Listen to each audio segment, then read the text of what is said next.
अफ़सोसनाक ख़बर माकिलियूं नवाब वली मोहम्मद खान। नवाब वली मोहम्मद वेझो ट्रॉलर जो मोटरसाइकिल खे टक्कर लॻण सबबि 10 वरियनि जी निगरी फ़ौत ऐं संदसि भाउ ज़ख़्मी थी पियो आहे। शहर में ट्रॉलर जो मोटरसाइकिल खे टक्कर लॻण जे नतीजे में निगरी अक्सा उमराणी मौक़े ते ई फ़ौत थी वई ऐं संदसि भाउ मज़हर उमराणी ज़ख़्मी थी पियो।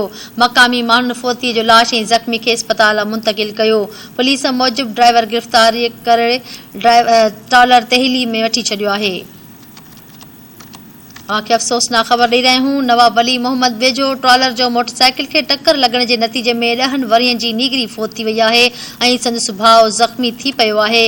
शहर में ट्रॉलर जो मोटरसाइकिल खे टक्कर लॻण जे नतीजे में निगरी अक्सा उमराणी मौक़े ते ई फ़ौत थी वई ऐं संदसि भाउ मज़हर उमराणी ज़ख़्मी थी पियो। मक़ामी माण्हुनि फ़ौतीअ जो लाश ऐं ज़ख़्मी खे इस्पताल मुंतक़िल कयो। पुलिस मूजिबि ड्राइवर गिरफ़्तार करे ट्रॉलर तहवील में वठी छॾियो।